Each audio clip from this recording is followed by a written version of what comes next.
2025ರಲ್ಲಿ RSS ವಿರುದ್ಧ ಅವಹೇಳನಕಾರಿ post ಆರೋಪ ಸಂಬಂಧ ಸಚಿವ ಪ್ರಿಯಾಂಕ್ ಖರ್ಗೆಗೆ ಕೋರ್ಟ್ನಿಂದ ತಾತ್ಕಾಲಿಕ ರಿಲೀಫ್ ಸಿಕ್ಕಿದೆ. ಆಗಸ್ಟ್ 14ಕ್ಕೆ ವಿಚಾರಣೆಯನ್ನ ವಿಶೇಷ ನ್ಯಾಯಾಲಯ ಮುಂದೂಡಿದೆ. ಪ್ರಿಯಾಂಕ್ ಖರ್ಗೆ ಖುದ್ದು ಹಾಜರಾತಿ ಸೂಚನೆ ನೀಡಿತ್ತು ಕೋರ್ಟ್. ಆದರೆ ಸಚಿವ ಸಂಪುಟ ಕಾರಣ ನೀಡಿ ವಿಚಾರಣೆ ಮುಂದೂಡಿಕೆಗೆ ಪ್ರಿಯಾಂಕ್ ಖರ್ಗೆ ಮನವಿ ಮಾಡಿಕೊಂಡಿದ್ದಾರೆ. ದೀರ್ಘಾವಧಿ ದಿನಾಂಕಕ್ಕೆ ವಿಚಾರಣೆ ಮುಂದೂಡುವಂತೆ ಮನವಿಯನ್ನ ಮಾಡಿಕೊಂಡಿದ್ರು. ಆದರೆ ದೀರ್ಘಾವಧಿ ಮುಂದೂಡಿಕೆ ಸಾಧ್ಯವಿಲ್ಲ ಅಂತ ವಿಶೇಷ ಕೋರ್ಟ್ ತಿಳಿಸಿದೆ. ಆಗಸ್ಟ್ 14ಕ್ಕೆ ವಿಚಾರಣೆ ಮುಂದೂಡಿ ಸ್ಪೆಷಲ್ ಕೋರ್ಟ್ ಆದೇಶವನ್ನ ನೀಡಿದೆ. ನಲಪಾಡ್ ಪ್ರಿಯಾಂಕ್ ಖರ್ಗೆ ವಿರುದ್ಧ ತೇಜಸ್ ಗೌಡ ಕೇಸ್ ದಾಖಲಿಸಿದ್ರು. ಈ ಪ್ರಕರಣ ಸಂಬಂಧ ಇವತ್ತು ವಿಚಾರಣೆ ಇತ್ತು.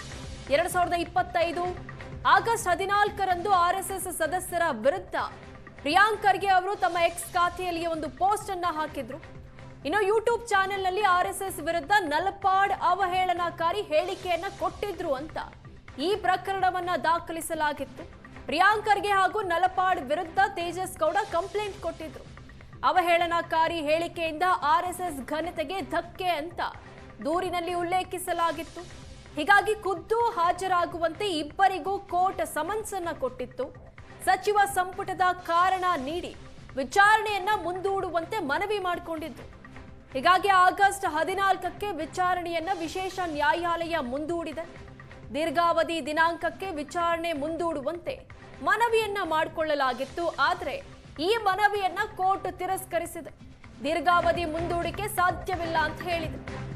ಇನ್ನು ಆರ್ಎಸ್ಎಸ್ ವಿರುದ್ಧ ಅವಹೇಳನಕಾರಿ ಪೋಸ್ಟ್ ಮಾಡಿದ ಆರೋಪಕ್ಕೆ ಕೋರ್ಟ್ಗೆ ಹಾಜರಾಗುವ ಬಗ್ಗೆ ಸಚಿವ ಪ್ರಿಯಾಂಕ್ ಖರ್ಗೆ ರಿಯಾಕ್ಟ್ ಮಾಡಿದ್ದಾರೆ.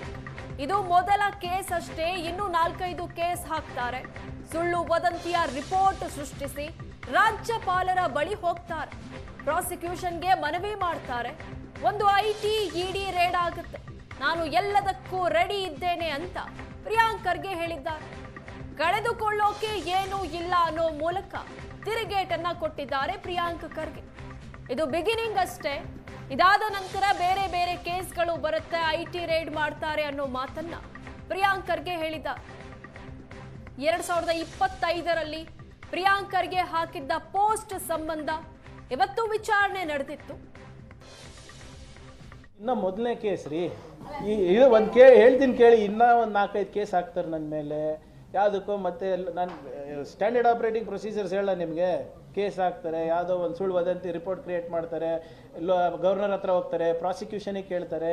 ಈಗಾಗಲೇ MHAದವರು ಈಗಾಗಲೇ ನಮ್ಮ IT ದಾಖಲೆಗಳು, ಅಫಿಡವಿಟ್ಟು ಅವೆಲ್ಲನೂ ಪರಿಶೀಲನೆ ಮಾಡ್ತಾರೆ.